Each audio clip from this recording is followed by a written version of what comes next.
झारखंड में पिछले 24 घंटे में मिले 5,541 नए कोरोना संक्रमित, 124 लोगों की हुई मौत। झारखंड में लॉकडाउन बढ़ने के आसार।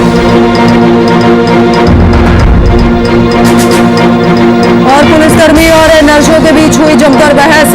नर्सों ने प्रबंधन के रवैये के खिलाफ कार्रवाई करने की मांग की।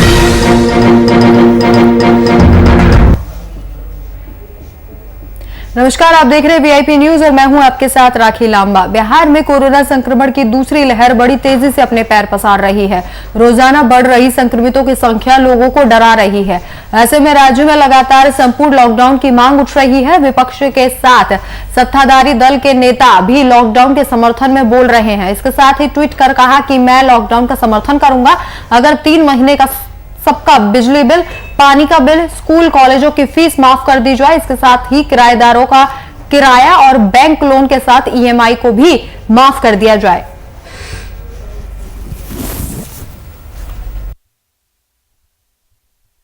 पिछले कई दिनों से कई पॉलिटिकल पार्टीज के लोग एसी कमरे में बैठकर सरकार को यह सजेशन दे रहे हैं कि लॉकडाउन लागू कर दीजिए। हमारी पार्टी के नेता श्री जीतन राम मांझी जी ने स्पष्ट तरीके से कहा है कि लॉकडाउन का वो भी समर्थन करेंगे यदि सरकार गरीब लोगों के, आम लोगों के, तमाम लोगों के बिजली के बिल को 3 महीने के लिए माफ कर दे, पानी के बिल को 3 महीने के लिए माफ कर दे, स्कूलों का फीस 3 महीने के लिए माफ कर दे, किराएदारों का किराया 3 महीने के लिए माफ कर दे, बैंकों का लोन और ईएमआई जो है उसको 3 महीने के लिए माफ कर दे। निसंदेह हम लॉकडाउन के पक्ष में खड़े हो जाएंगे।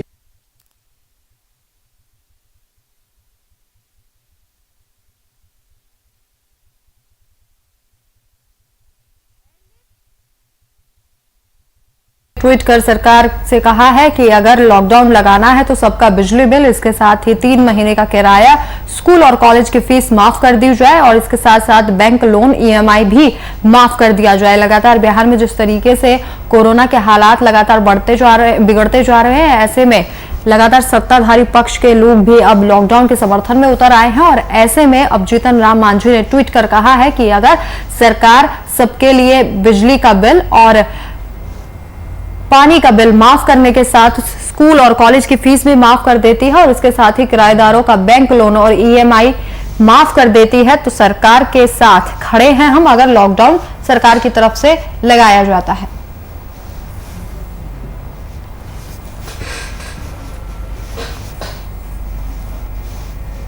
वहीं ऑक्सीजन की किल्लत और आईसीयू में बेड की कमी से हो रही मरीजों की मौत की जानकारी लेने जो आपके राष्ट्रीय अध्यक्ष पप्पू यादव आज सुबह बिहटा के ईएसआईसी अस्पताल पहुंचे। अस्पताल में गंदगी और एक भी डॉक्टर के नहीं मिलने से नाराज पप्पू यादव ने कहा कि ये अस्पताल का कुप्रबंधन की मार झेल रहा है, ना ही कोई डॉक्टर है और ना ही कोई चिकित्सक इंतजाम है।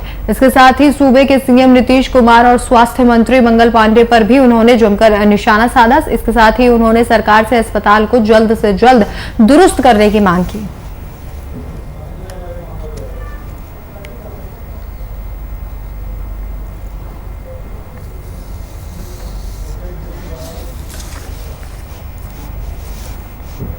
वहीं कोरोना संक्रमण के बढ़ते प्रकोप को देखते हुए बिहार विधानसभा भवन में कोविड नियंत्रण कक्ष बनाया गया है। इस नियंत्रण कक्ष का उद्घाटन बिहार विधानसभा स्पीकर विजय सिन्हा ने किया। इसके साथ ही मीडिया से बातचीत करते हुए उन्होंने लोगों से सरकारी नियमों का पालन करने की अपील की।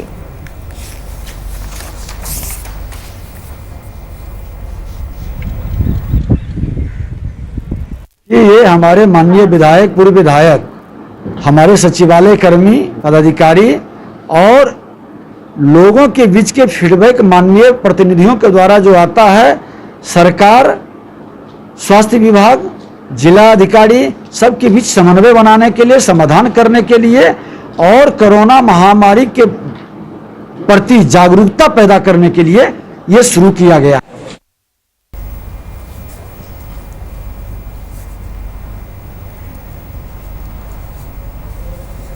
वहीं बिहार में कोरोना के बढ़ते संक्रमण से लोग त्राहिमाम कर रहे हैं। दिन प्रतिदिन कोरोना मरीजों में इजाफा हो रहा है। लोग बिना इलाज और ऑक्सीजन की कमी से मर रहे हैं। इसी बीच रेलवे ने एक बड़ा फैसला लिया है। पूर्व मध्य रेलवे ने 23 जोड़ी ट्रेनों का परिचालन 29 अप्रैल से अगले आदेश तक के लिए रद्द कर दिया है। पूर्व मध्य रेल के जनसंपर्क पदाधिकारी राजेश कुमार ने इसकी जानकारी साझा की।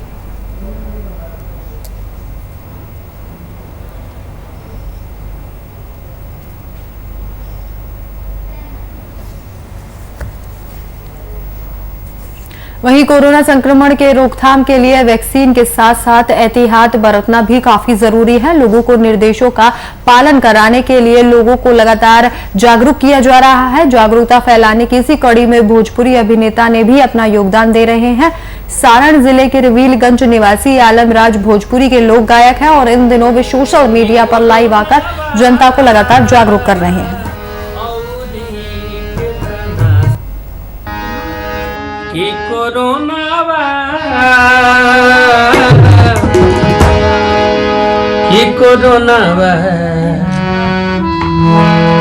हे कोरोना रे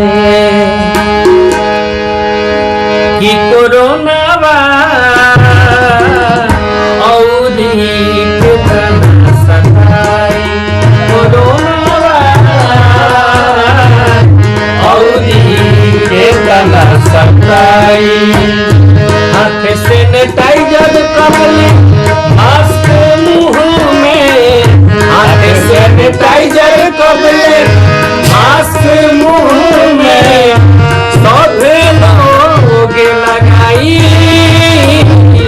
कोरोना औरी कितना सताई।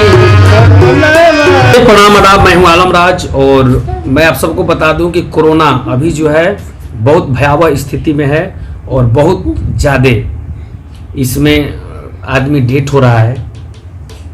तो इसलिए आप लोग से रिक्वेस्ट है कि ना जाने कौन सी बात और कौन सा मुलाकात आखिरी हो, इसलिए आप लोग सबसे मिलजुल के रहें, प्रेम से रहें, अच्छे से रहें, जहाँ रहें अपने बाल बच्चे के साथ रहें, बेवजह इधर उधर ना घूमें। और जिस तरह सारा कार्यक्रम हम लोगों का तो कैंसिल हो गया, जितना भी सांस्कृतिक कार्यक्रम था सब कुछ कैंसिल हो गया, शूटिंग वोटिंग जितना भी था वो भी अब नहीं करना है। तो हम लोग भी तो सुरक्षित अपने घर में आ गए हैं। तो आप लोग भी जितने लोग बाहर हैं या अंदर घर पे हैं, तो सब लोग जहाँ है वहीं सुरक्षित रहें। आप लोग अच्छे से रहें, इत्मीनान से रहें, मास्क लगाते रहें और मास्क लगा के रहें।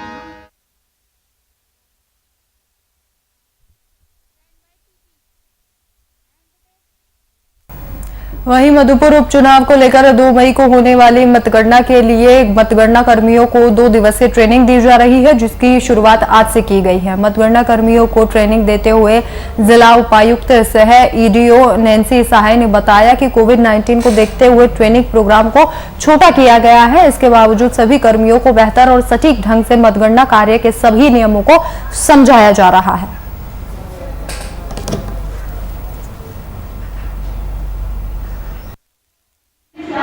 जो 2 तारीख को चुनाव की काउंटिंग होनी है मधुपुर विधानसभा के लिए, उसके लिए 2 दिवसीय ट्रेनिंग का आयोजन किया गया है और आज पहला डे है ट्रेनिंग का। तो जो भी हमारे काउंटिंग के हमारे पर्सनल हैं, असिस्टेंट्स हैं और बाकी लोग जो काउंटिंग करेंगे उनको एक ब्रीफिंग बहुत ही संक्षेप में हम लोग इसको कर रहे हैं, क्योंकि कोविड का टाइम है और ट्रेनिंग लंबा नहीं, इसलिए छोटे बैचेस में और छोटे ट्रेनिंग सेशंस करा रहे हैं। ने आपको बताया कि आप बेसिकली इसमें एक आपको ये चीज देखनी है कि जब भी कोई इशू आए, जैसा कि ऑपरेशनल इशू ने बताया। वहीं झारखंड सरकार 22 अप्रैल से 29 अप्रैल तक स्वास्थ्य सुरक्षा सप्ताह का ऐलान किया गया, जिसको लेकर रामगढ़ बाजार में सन्नाटा पसरा दिखा। सड़कों पर पुलिस प्रशासन को छोड़कर कुछ लोग ही नजर आए। वहीं बात अगर सुबह के बाजार की करें तो बाजार में लोगों के द्वारा लापरवाही साफ तौर पर देखने को मिली। हालांकि पुलिस प्रशासन की नजर सामाजिक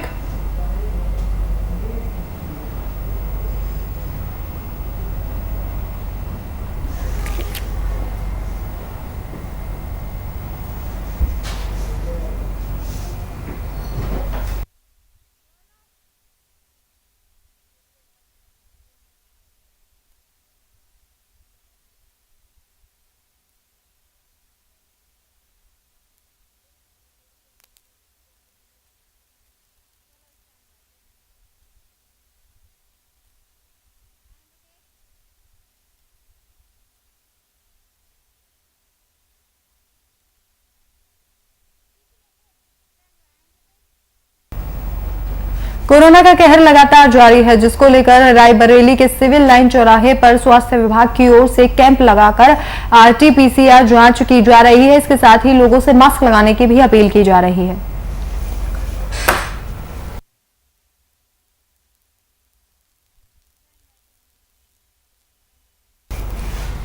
वहीं रायबरेली जिला अस्पताल में कार्यरत नर्सों ने जमकर बवाल काटा। दरअसल नर्सों ने अस्पताल मैनेजमेंट पर अस्पताल में फैली मिसमैनेजमेंट का आरोप लगाते हुए CMS के कार्यालय पहुंची और प्रबंधन की मनमानी से परेशान होकर नर्सों ने CMS को अपनी आप बीती सुनाई। इस दौरान CMS के ऑफिस में मौजूद पुलिसकर्मी और नर्सों के बीच जमकर बहस हुई। इसके साथ ही नर्सों ने मैनेजमेंट के रवैये से परेशान होकर उनके खिलाफ कार्रवाई करने की मांग की है।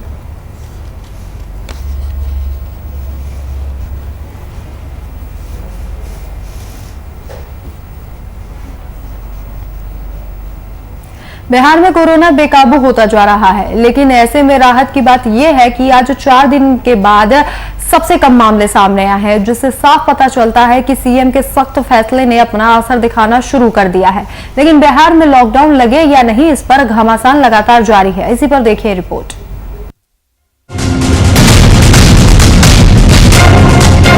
देश में तेजी से कोरोना के मामले बढ़ रहे हैं। हर तरफ कोरोना से हाहाकार मचा हुआ है। ऐसे में सरकार हर संभव प्रयास कर रही है कि कोरोना पर काबू पाया जा सके। कई राज्य सरकारों ने लॉकडाउन और नाइट कर्फ्यू का ऐलान तक किया, जिसका असर दिखना शुरू हो गया है। बिहार में नीतीश सरकार ने नाइट कर्फ्यू लगा रखा है, जिसके चलते पिछले 4 दिनों में आज सबसे कम मामले आए हैं।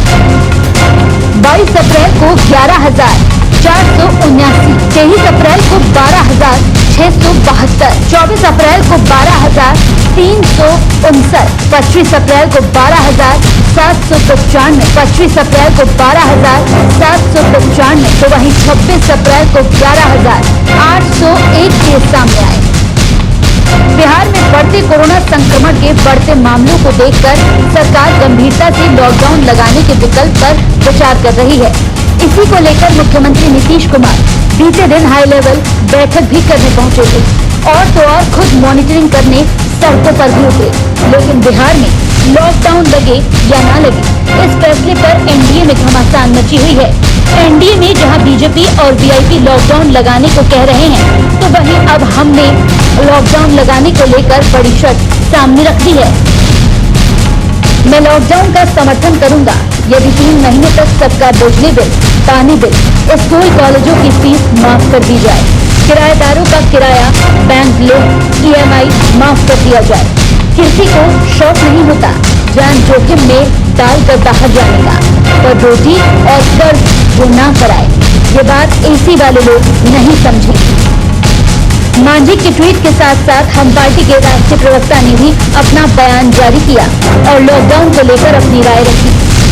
देखिए, पिछले कई दिनों से कई पॉलिटिकल पार्टीज के लोग AC कमरे में बैठकर सरकार को यह सजेशन दे रहे हैं कि लॉकडाउन लागू कर दीजिए। हमारी पार्टी के नेता श्री जीतन राम मांझी जी ने स्पष्ट तरीके से कहा है कि लॉकडाउन का वो भी समर्थन करेंगे यदि सरकार गरीब लोगों के, आम लोगों के, तमाम लोगों के बिजली के बिल को 3 महीने के लिए माफ कर दे, पानी के बिल को 3 महीने के लिए माफ कर दे, स्कूलों का फीस 3 महीने के लिए माफ कर दे, किराएदारों का किराया 3 महीने के लिए माफ कर दे, बैंकों का लोन और EMI जो है उसको 3 महीने के लिए माफ कर दे। निसंदेह हम लॉकडाउन के पक्ष में खड़े हैं।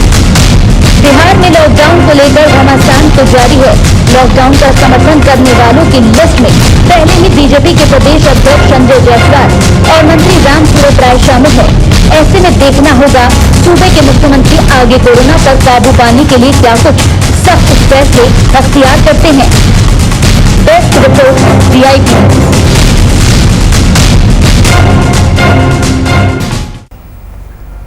इस कोरोना महामारी में कई राजनीतिक पार्टी और समाज सेवी आम जनता की मदद के लिए आगे आ रहे हैं। ऐसे में रामगढ़ की बीजेपी महिला मोर्चा की जिला महामंत्री सारिका राठौड़ ने टीकाकरण अभियान को लेकर जागरूकता और सहायता की।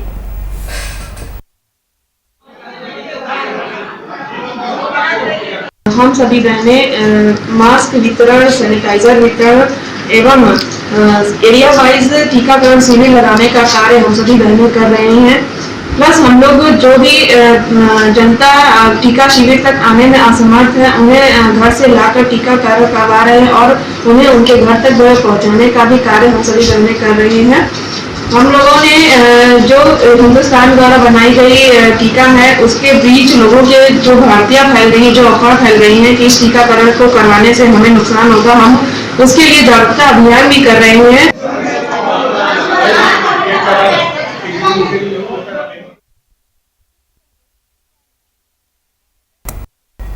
वहीं झारखंड के कई जिलों के साथ हजारीबाग और रामगढ़ में कोरोना पर जीत पाने के लिए कई कोशिशें की जा रही हैं। इसी प्रयासों के तहत हजारीबाग लोकसभा सांसद जयंत सिन्हा लगातार जिला प्रशासन के संपर्क में हैं। इसके साथ ही बीजेपी कार्यकर्ताओं के साथ कोरोना से बचाव काम के लेकर उन्होंने चर्चा की और लोगों को टीकाकरण लेने के लिए जागरूक भी किया।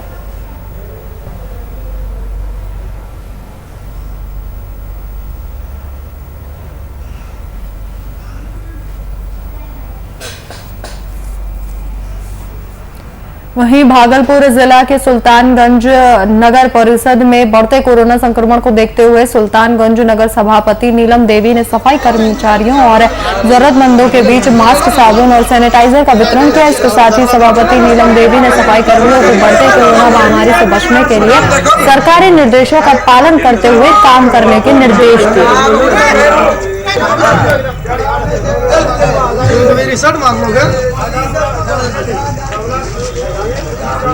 और साबुन आज हम सभी कर्मियों को बांटे।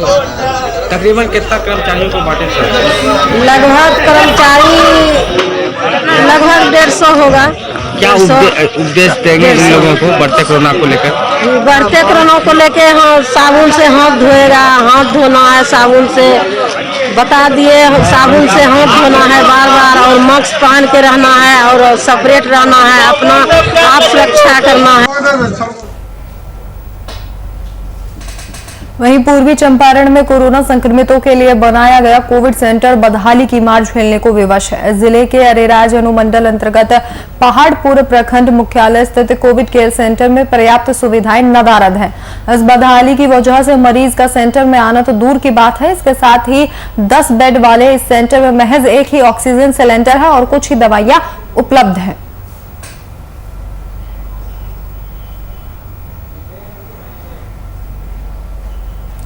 कोरोना संक्रमण की रोकथाम के लिए सारण जिला प्रशासन पूरे तरीके से प्रयासरत है। इस प्रयासों के तहत छौपरा के तरैया मोड़ पर थाना प्रभारी की अध्यक्षता में मास्क जांच अभियान चलाया गया। इस दौरान राहगीरों से बाहर निकलने का कारण पूछा गया और इसके साथ ही मास्क नहीं इस्तेमाल कर रहे राहगीरों और वाहन चालकों से जुर्माना भी वसूला गया। इसके साथ ही मास्क का भी वितरण किया गया और मौके पर सीआई महेंद्र राम समेत कई पुलिस अधिकारी मौजूद दिखे।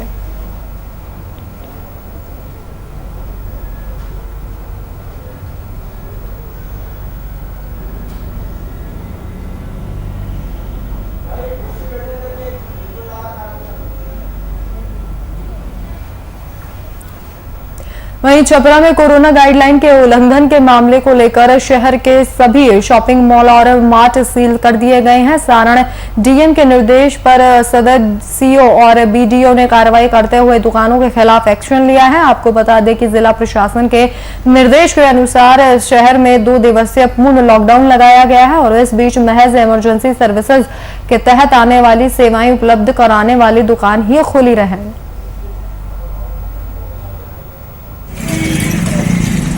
कोविड-19 के बढ़ते संक्रमण को ध्यान में रखते हुए सभी पदाधिकारियों का आदेश हुआ कि जितने भी मॉल है या मार्ट है उसको सील कर दिया जाए ताकि भीड़ न हो और कोविड पे हम लोग काबू पाएं। ये तो आदेश जारी हुआ था बंद रखने का, तो क्या इसे खुला पाया गया था?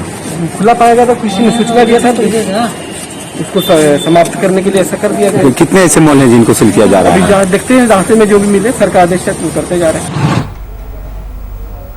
वहीं कोरोना के बढ़ते प्रकोप को देखते हुए सूबे के मुख्यमंत्री ने स्वास्थ्य सुरक्षा सप्ताह का आह्वान किया है, जिसको लेकर गिरिडीह डीएसपी संजय कुमार राणा के नेतृत्व में अभियान चलाया गया। इस दौरान गिरिडीह शहर के सभी मार्गों पर भ्रमण कर गैर जरूरी सेवाओं की दुकानों को बंद कराया गया। इसके साथ ही मंदिर में पूजा पाठ करने के लिए लगने वाली भीड़ को नियंत्रित करने के लिए लोगों को कड़े निर्देश दिए गए। मौके पर उनके साथ बड़ी संख्या में पुलिस बल मौजूद रहा।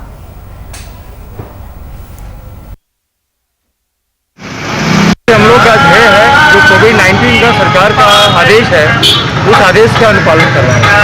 उस आदेश का अनुपालन में है कि मंदिरों में भी कोई पूजा करने नहीं आए, प्रणाम करे और जाए। मंदिरों में भीड़ नहीं लगानी है। इसके अलावा आपको कोई भी जो दुकान जो प्रतिबंधित है, जिसको नहीं खोलना है, वो दुकान खोल रहे हैं तो उनके खिलाफ कार्रवाई हो रही है।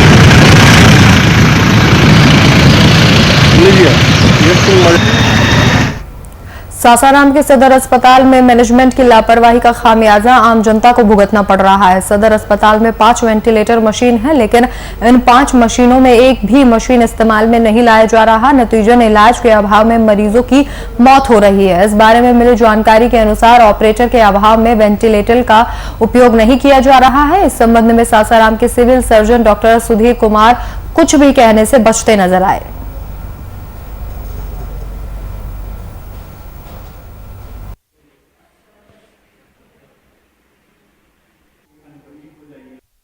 मैं निर्भय कुमार सिंह राम बसड़ा थाना तरहदा निवासी हूँ। मेरे पिताजी श्री सीताराम सिंह जिनका तब सदर अस्पताल सासाराम में देहांत हो गया है। ऐसा वजह है उनको वेंटिलेटर सुविधा न मिलना। उनका ऑक्सीजन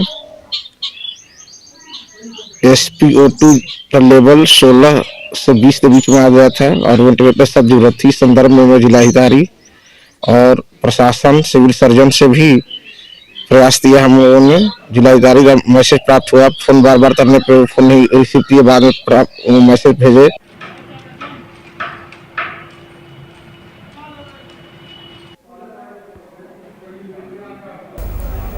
हर साल चैत्र मास के शुक्ल पक्ष पूर्णिमा को हनुमान जयंती मनाई जाती है। इस दिन प्रसिद्ध तीर्थ स्थान बाबा बासुकीनाथ धाम में श्रद्धालुओं से मंदिर गुलजार रहता है, मगर कोरोना के बढ़ते प्रकोप के कारण राज्य सरकार की ओर से मिनी लॉकडाउन लगाया गया है। इसके साथ ही मंदिर में श्रद्धालुओं के प्रवेश पर रोक होने की वजह से बाबा बासुकीनाथ मंदिर आज पूर्ण रूप से वीरान देखने को मिला।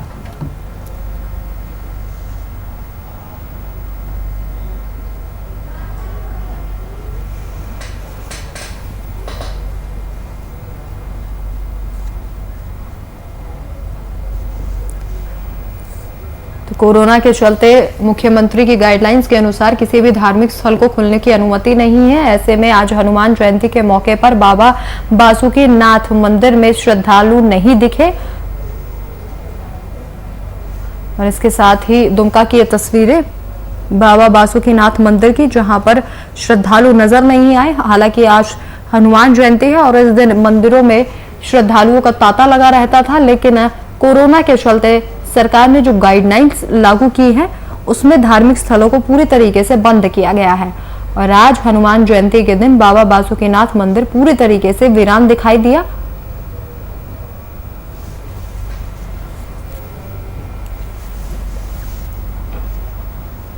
कन्नौज के नयापुरवा गांव में एक भीषण सड़क हादसा हो गया। आपको बता दें कि इस सड़क हादसे में 2 लोगों की मौके पर ही मौत हो गई। वहीं मृतकों के परिजनों ने एक व्यक्ति पर रंजिश के चलते एक्सीडेंट करने का आरोप लगाया है। फिलहाल पुलिस ने मृतकों के शव को कब्जे में लेकर पोस्टमार्टम के लिए भेज दिया है। लठियां आते रास्ता है, सड़क नहीं जान देते, मोटरसाइकिल ठाड़ी कर ले द्वारे। अच्छा, तो आप लोग का कहना है कि हादसा नहीं है, ये मरवाया गया क्या? मरवाया गया था साजिशन। किस पर शक है अम्मा? अरे वही लक्ष्मी नारायण पहिया, लक्ष्मी नारायण की दुल्हन हो की बिटिया हो के दमाद। जानकारी का मैं रात में 12 बजे मिली है। ये भागे भागे फिर रहा है, ओके आदमी खदेर रहा है के दमाद बिटिया सब। तो ये डरन के मारे कई केस लगवाई दी, लौंडियाबाजी के कुछ पकड़ रहे हैं, तो वो डराए गए, भागी आए बेचारे। 3-4 दिन तक हमारा एक बेटा एक भतीजा है। हादसा कैसे हुआ था, क्या हुआ था? हमारे दिन बारात आई थी, इन लोगों ने गाली गलौज किया और एक दो धमकाया, गाली गलौज हमको की, तो इन्होंने मरवाया है। किन्होंने? लक्ष्मी कहाँ के रहने वाले हैं? गाँव के। कौन गाँव का मामला? खजरुआ के रहने वाले। हादसा कहाँ पे हुआ है? हादसा यहीं के हुआ है, ठटिया क्षेत्र में।